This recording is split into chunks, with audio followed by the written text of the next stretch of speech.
Good evening, everybody. It's your host, Aquatic, with the Real Report here on the night shift. Want to give a quick shout out to a few of you in the audience, specifically new subscriber Doji Star, Rondo Polis, for your continued comments and supports, dropping those likes. Brad, BP, you know who you are. Appreciate you, buddy. Zippy, same goes to you. And to everyone else who has recently liked, commented, or subscribed, thank you, thank you, thank you. Alright, guys, we got a lot of information to cover, so let's hop right on into this as we are on the verge of World War III. Here from Global Times, we have the PLA will not sit idly by if Pelosi visits the Taiwan island. Chinese Defense Ministry warns, indicating PLA fully prepared for all scenarios. Diving into the article, Chinese Defense Ministry on Tuesday, that's still today in the US, so happy Wednesday or happy Fed Day to the rest of the world. Chinese Defense Ministry on Tuesday vowed that if the U.S. insists, the Chinese military will by no means sit idly by, and strong measures will be taken to thwart any external interference in Taiwan independence separatist attempts. They're advising the PLA rocket force to conduct drills with new missiles targeting any possible U.S. aircraft carriers and other large military vessels that may be involved in Nancy Pelosi's visit. Pelosi is the number 3 U.S. politician. Visiting Taiwan would be a serious violation of the One China principle, China claims, and it will seriously damage China's sovereignty and territorial integrity, they're claiming. It would certainly cause severe damage to any bilateral military relations and lead to escalating tensions across the Taiwan Straits.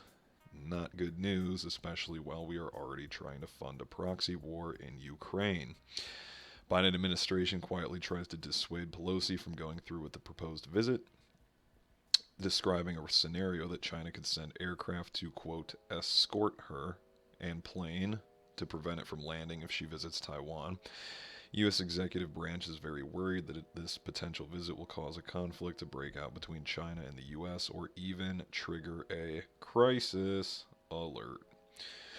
The response will not just target Taiwan, but also the U.S., as European politicians and Japanese politicians may want to follow the U.S. So China's viewing this as an opportunity, guys, to try and deter the globe and test the waters before they make a move on Taiwan. As the CIA chief, or former CIA, have claimed, it's simply a matter of when, not if.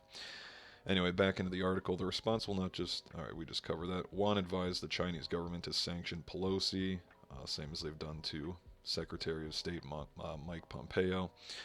Chinese military should declare the entire Taiwan island a PLA's drill zone, intercepting all unauthorized planes. Again, PLA rocket force could conduct drills with new missiles targeting any possible U.S. aircraft carriers and other large military vessels. Obviously, this is a very abrasive statement to make, worth watching very closely, especially as we move into the week. The White House will likely cancel the trip, unless they just want to, how should I put this lightly, use it as an opportunity to start something. Wink, wink. Taiwan practices repelling Chinese sea invasion in war games. This was just out from earlier this morning. Taiwan simulating intercepting Chinese attacks from the sea in annual war games on Tuesday. China's foreign ministry warns the road to independence is a dead end, and quote, Taiwan's delusional attempt to confront militarily the mainland is like a mantis trying to obstruct a chariot. It will eventually fail, end quote. Beijing appears determined to use force in Taiwan, with Russia's experience in Ukraine affecting its calculations on when and how, not whether to invade. Again, simply a matter of when, not if. Moving on here, Germany transfers to Ukraine promised Mars 2 multi-launcher rocket systems and PZH-2000 howitzers to Ukraine in continued aid. Ukraine's latest... EU agrees to cut gas use by 15%. Hungary rejects unenforceable EU gas plan. He says this is an unjustifiable, useless, unenforceable, and harmful proposal. That's from Hungary's foreign minister, Peter. I'm not going to try to pronounce the last name. Hungary was the only member state to oppose the plan. Something noteworthy. Stimmies, or Next thing, closest to stimmies, is back in the U.S. headlines as Biden considers new pause on paying back student loans and up to $10,000 in relief. Move aimed at appealing to voters under 30 before the midterms. Also relevant to monkeypox, which we'll get onto in a little bit. Progressive civil rights groups want $50,000 in relief. Nothing like buying voters, eh? General Motors Q2 profits fall 40% on supply woes, confirms forecasts that the economy is shit. Also, you guys probably saw that the White House has redefined what a recession means, even though 2 quarters of negative GDP growth is a recession. They're trying to change that definition. Although if you can be gender fluid, I suppose the economy's current state can also be perceived as fluid. I guess that's where they're going with this. McDonald's tracking inflation impact as Russia exit hits profit. Weakening consumer sentiment as a source of unease. McDonald's reported profits of $1.2 billion, which is down. Get ready for this, guys. Down 46% from a year ago. 46% down 1 year. McDonald's. Results were dented by $1.2 billion in costs connected to the McDonald's sudden sale in Russia. Again, they had to close all their restaurants, or I should say chose to close all their restaurants in Russia. McDonald's expects about 12 to 14% inflation, which I find this to be very noteworthy. Changing it here if you guys follow the changing highlight on your screen. McDonald's expects 12 to 14% inflation on food and paper in 2022. Again, guys, we're already 8 months into the year. We're a few days away from August, and they're already saying 12 to 14%. CPI's at what, 9.1%. I keep telling you guys to add a 1 in front of it. Well, even McDonald's is telling you it's realistically 14% minimum. Again, minimum. Also, over 10% inflation on labor costs. Facebook's parent Meta raises price of its Quest 2 VR headset by $100. Google has to find 2 billion rubles to pay the fine imposed by the FAS. The Federal Anti-Monopoly Service imposed a fine of 2 billion rubles on Google for non-transparent and biased rules for blocking accounts and distributing content on YouTube. Hopefully that doesn't get my video shadow banned. This was reported on the website of the regulator. More to follow. Google parent Alphabet profit slips. Again, kind of hate talking bad about Google, but it's got to be done. Google parent Alphabet's profit slips to 16 billion as growth slows. China targeted Fed to build informant network and access data, probe fines. This is a major, can't state major enough, red flag. Again, let me read that headline. Is very significant from the Wall Street Journal. China targeted Fed to build informant network and access data, probe fines. Here, if we go on to Zero Hedge, they covered it a little bit more in depth. Some of the tweets, to just get the highlights out of the way. In a letter to Senator Rob Portman in Ohio, the committee's top Republican, Jerome, wrote that he would be concerned about any supportable allegation of wrongdoing, whatever the source. The tweet from ZH is, Chinese officials in 2019 detained a Fed economist and tried to coerce him to share data and information on U.S. government policies. He was then promptly released from Beijing, discovered nobody at the Fed has any clue what's going on. I don't know if that last part is satire or truth. However, what this gets at for me is that they've clearly infiltrated much more than just the Federal Reserve. You can look at all aspects of government for Chinese spy networks being inside. Interesting that they threatened to kidnap the Fed economist, though. I bet you won't see that one on the news. German national carrier flights for the domestic hubs in Frankfurt and Munich on Wednesday have canceled over 1,000 flights, affecting around 134,000 passengers because of a planned strike by ground crew, adding to summer of travel chaos across Europe. The Verdi union, representing 20,000 Lufthansa ground staff, is seeking a 9.5% pay rise, or €350, 360 US, per month. It also wants a minimum hourly wage of 13 euros. The union said management's offer so far, quote, does not come close to compensating for inflation, end quote. Yep, we feel your pain. That's everybody around the world. Can't make ends meet. Wages are not increasing anywhere near enough. Germany's aviation sector currently has a shortage of more than 7,000 employees, obviously contributing to the flight problems. Here from Barron's, we've got, Barron's and the IMF. U.S. has very narrow path to avoid recession, and, quote, slim chance of avoiding an economic downturn given the many risks it faces. As this monetary policy tightening continues, then what's going to gradually cool off also is the labor market, causing joblessness to rise. Here from, actually I've never been to this site before, Euractiv. Russia doing better than expected despite sanctions. IMF, which we know, they're currently thriving. Funny one I'll add real quick about the Russian McDonald's. They simply got transferred to a Russian business owner, and all they did was change the names of the meals. It's not a Happy Meal, it's not a Big Mac, it's now whatever it is in Russian. So funny enough, the only people that it hurt was stockholders here and companies here. They still have Russian McDonald's. Anyway, despite damaging Western sanctions imposed on Moscow in the wake of the invasion of Ukraine, Russia's economy appears to be weathering the storm better than expected, as it benefits from high energy prices. The International Monetary Fund, the IMF, their latest World Economic Outlook, upgraded Russia's GDP estimate for this year by a remarkable 2.5 percentage points. Rockets targeting gas complexes in northern Iraq.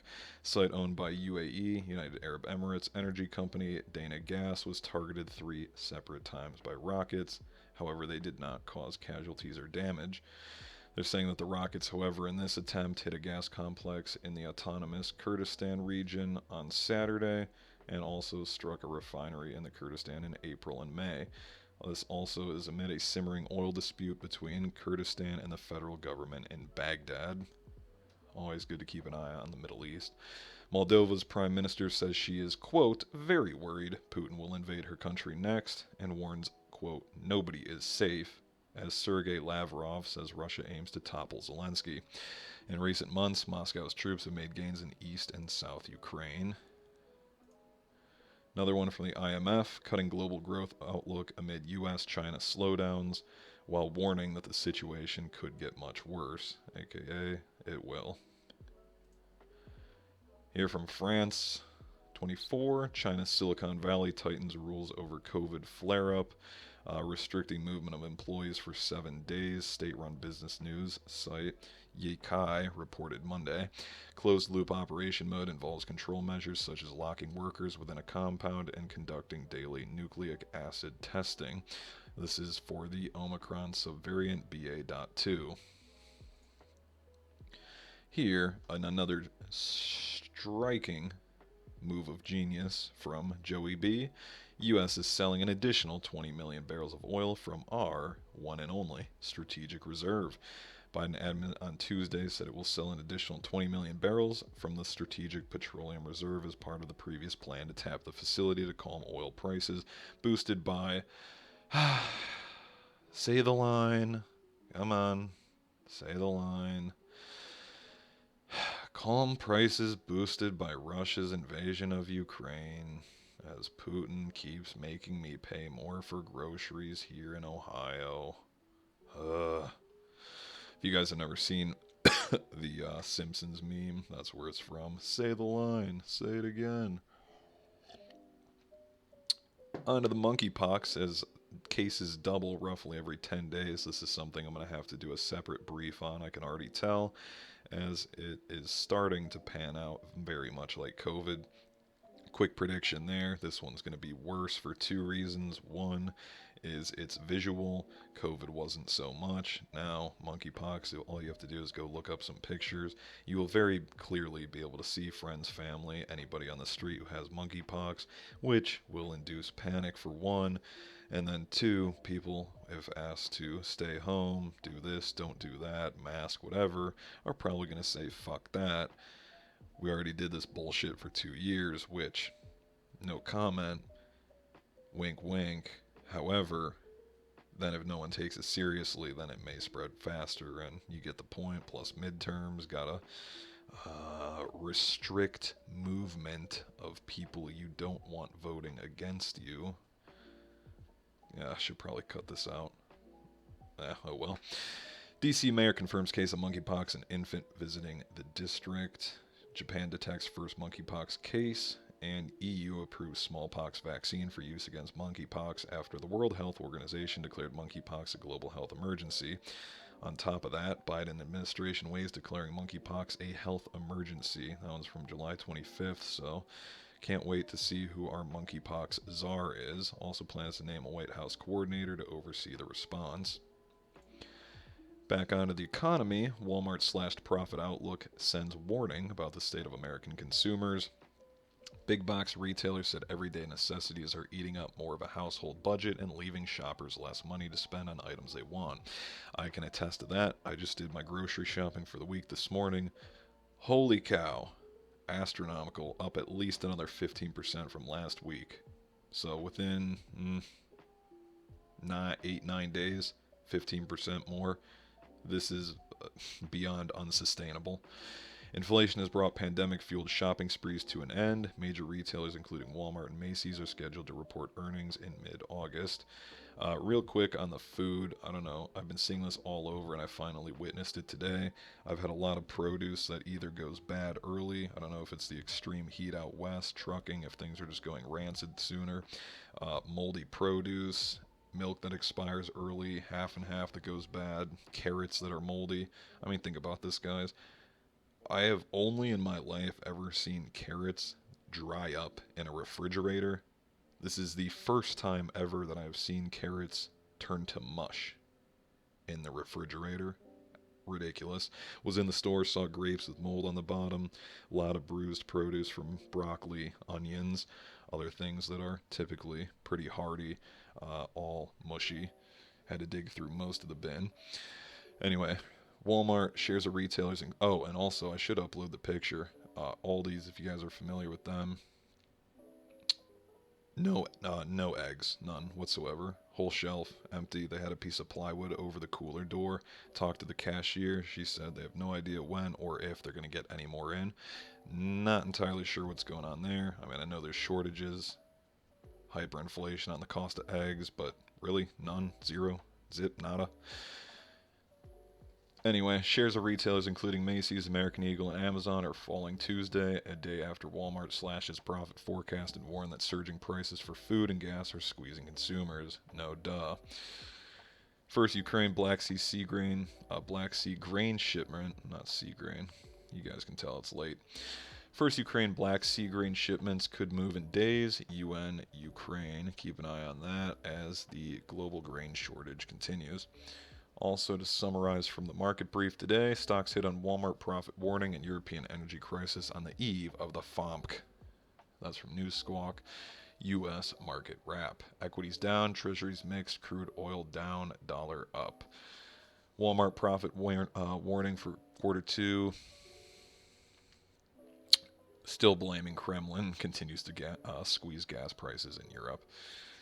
Anyway, market wrap. Equities sold off throughout the session and risk off trade, tracking the poor tone out of Europe, which came in the wake of commentary from the Kremlin that the Nord Stream 1 turbine is yet to be installed.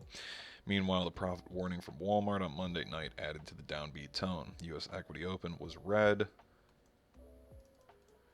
and selling pressure continued throughout the afternoon, led by losses in the Nasdaq, once again ahead of major earnings and as eyes turn towards the FOMC on Wednesday. There were further reports of layoffs in tech, with Shopify laying off 10% of its workers as it overestimated how long the pandemic growth it saw would last. Treasuries unwound the majority of their morning bid whacked with easy debt higher on further energy crisis woes, with the afternoon selling pressures as a result of apparent dealer activity ahead of 5-year supply, which saw solid indirect demand and a 1 basis point stop through. Treasury selling came despite risk-off trade and soft economic data. New home sales saw the slowest gain since the pandemic began, while consumer confidence saw 3 consecutive monthly declines. Although one-year consumer inflation expectations eased, the dollar surged on the risk-off trade as a result of the weaker euro. Energy concerns after sources suggest the Kremlin is to keep squeezing European gas supplies as we head into the end of the month. Citigroup's July month-end rebalancing model sends a signal to sell equities and buy bonds, while FX hedge rebalancing model points to net USD selling. So we're going to leave it off there. Keep a close eye on the Fed tomorrow. Federal Reserve is widely expected to hike rates 75 basis points on Wednesday. Let's see if they do 1 point, but let's just be real here, folks. Housing market collapse, auto loans market bubble popped. Dow Jones lost 6,000 points, NASDAQ and everything else. S&P down majorly on the last, 1.5% we're at now. So keep an eye. We hike another percent. We're going to crash some more, and the party will continue. With that, I want to give a huge shout out to all you guys again. Thank you for the support and love. Appreciate it. If you guys haven't, hit that like and subscribe and the notification bell to occasionally be notified of my shadow banned videos. And with that, I'll see you guys in the next one. Have a good night.